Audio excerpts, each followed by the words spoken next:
இறைவன் என்ன செய்திருக்கிறான் என்று கேட்டால், என்னை வாழ்வித்திருக்கிறான். சொன்னேனை வாழ்வித்தான். என்னுடைய துயர்கள், எனக்கு துயர்கள் என்பது வந்து கொண்டே இருக்கும். துயர்கள் உலகத்திலே வாழ்க்கையிலே வந்து கொண்டே இருக்கக்கூடிய, விரட்டி கொண்டே இருக்கக்கூடிய வாழ்வியல் முறையை நான் பார்த்திருக்கிறேன். மாதரார் தங்கள் மகள் என்று பார்த்திருக்க, மாப்பிள்ளை முன் வந்து மணவரையில் காத்திருக்க, காதலால் மெல்ல கால் பார்த்து நடந்து வர, காளையவன் கையிலே கனகமணி சரங்கொடுக்க, ஆனந்தம் பாடென்று ஆங்கோர் குடல் குடல் கொடுக்க. இதெல்லாம் என்ன என்று சொன்னால், நான் அனுபவித்தது, நான் பார்த்தது, நான் என் வாழ்க்கையிலே கணந்தோறும் இதை சிந்தித்தது. ஆகையினாலே பூவுளோர்கள் தந்தாலி காத்தற்கம்.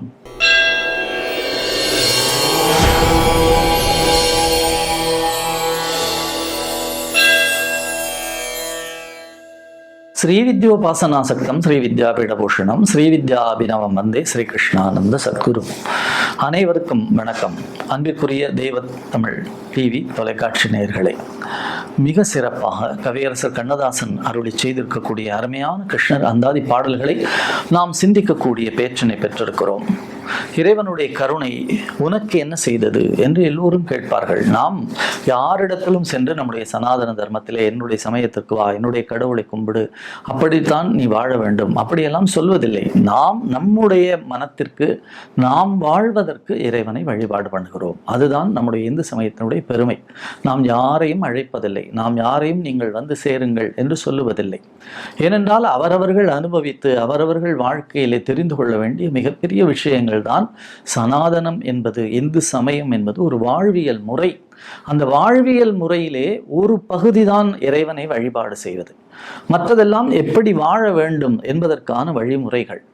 ஆகையினாலே நீங்கள் அதிலே என்ன பெற்றிருக்கிறீர்கள் என்ற ஒரு கேள்வியை ஒருவர் கேட்டால் அதற்கு கவியரசர் விடை சொல்லுகிறார். சொன்னேனை வாழ்வித்தான், துயர்களையும் விடுவித்தான், சோர்ந்து நின்ற என் மேனி வலுவைத்தான், எப்போதும் சுகம் வைத்தான், என் மகட்கு பொன்வேலி அவன் தந்தான், பூவேலி துணை வந்தான், பூ உளோர்கள் தன் தாலி காத்தற்கும் தலையாய கண்ணன்தான் கடவுளன்றோ என்று சொல்லுகிறார்.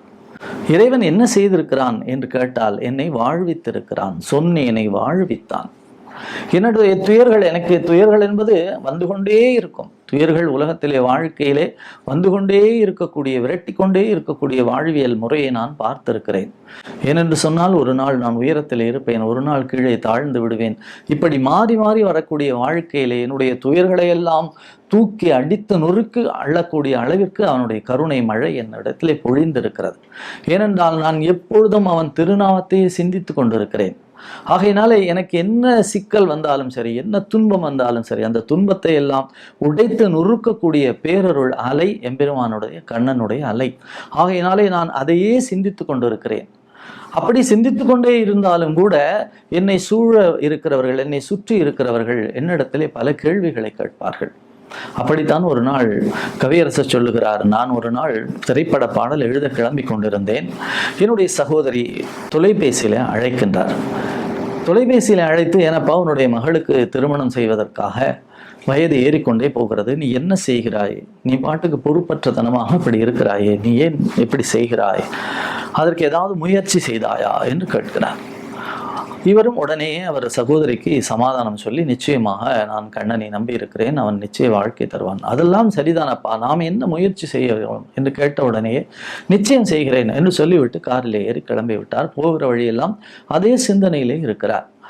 அங்கே போய் இறங்கிய உடனே அந்த பாடல் தொடங்குவதற்கான சூழ்நிலை வருகிறது. சூழ்நிலையை அந்த இயக்குனர் சொல்லுகிறார்.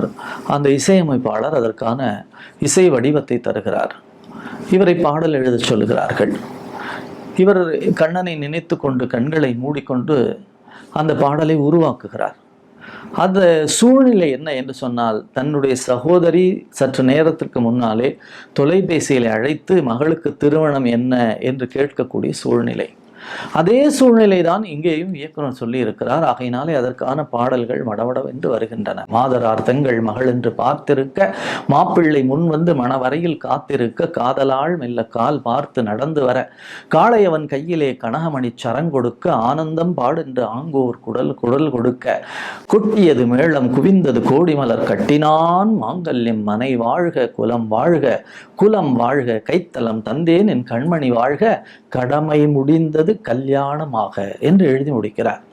எழுதி முடித்த உடனேயே கொஞ்ச நேரத்திலே ஒரு தொலைபேசி அழைப்பு வருகிறது. அவருடைய சகோதரி சொல்லுகிறார், தம்பி, காலையில் உன்னிடத்திலே சொன்னேன், ஆனால் இப்பொழுது எனக்கு ஒரு அருமையான சம்பந்தம் பேசுவதற்கு வாய்ப்பு வந்திருக்கிறது. உன் மகளுக்கு அந்த மாப்பிள்ளையை நாம் திருமணம் செய்து வைத்து விடலாம் என்று சொல்லுகிறார்.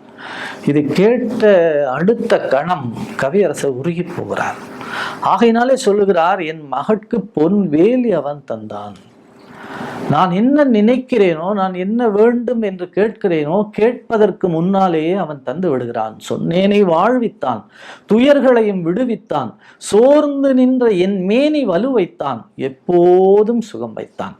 எப்போதும் சுகத்தை எப்படி வைப்பது என்று கேட்டால், இறைவனுடைய அருளினாலே எவ்வளவு துன்பங்கள் வந்தாலும், எவ்வளவு சோர்வு வந்தாலும், எவ்வளவு தாழ்ந்த நிலை வந்தாலும் கூட அவனுடைய அருளை எனக்கு நிரப்பி நிரப்பி நிரப்பி நிரப்பி எப்போதும் சுகத்தை தந்து கொண்டே இருக்கிறான்.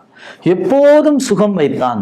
அது மட்டுமா, நான் என் மகளுக்கு திருமணம் செய்ய வேண்டும் என்ற சிந்தனையிலே வரக்கூடியதற்கு முன்பாகவே என் மகளுக்கு பொன்வேலி அவன் தந்தான், பூவேலி துணை வந்தான். எப்பொழுதுமாக அவர்களுடைய வாழ்க்கையிலே பெரிய மலர் தோட்டங்கள் நிரம்பியதாக இருக்கக்கூடிய வாழ்வியலை அவன் தந்திருக்கிறான்.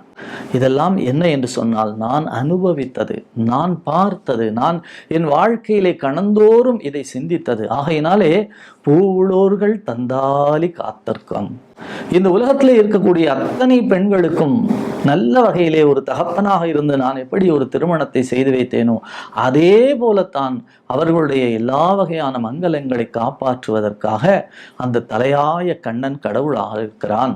அந்த கடவுளை சரணடைவோம், அந்த கடவுளை பற்றி கொள்வோம்.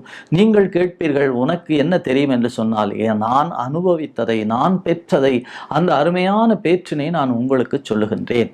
ஆகையினாலே அந்த பேற்றினை நீங்களும் பெற்றுக்கொள்ளுங்கள், நீங்களும் வாருங்கள், அந்த கண்ணனை சரணாகதி அடையுங்கள், அந்த கண்ணனை பாடுங்கள், அந்த கண்ணனை துதியுங்கள், அந்த கண்ணனை போற்றுங்கள், அந்த கண்ணன் மகிழும்படியாக உங்கள் வாழ்வியலை அமைத்துக் கொள்ளுங்கள் என்று அருமையாக சொல்லுகின்றார். சொன்னேனை வாழ்வித்தான், துயர்களையும் விடுவித்தான், சோர்ந்து நின்ற என் மேனி வலுவைத்தான், எப்போதும் சுகம் வைத்தான், என் மகட்கு பொன் வேலி அவன் தந்தான், பூவேலி துணை வந்தான், பூவுளோர்கள் தன் தாலி காத்தற்கும் தலையாய கண்ணன்தான் கடவுளன்றோ என்று சொன்னால், ஒரு ஆற்றுப்படை போல.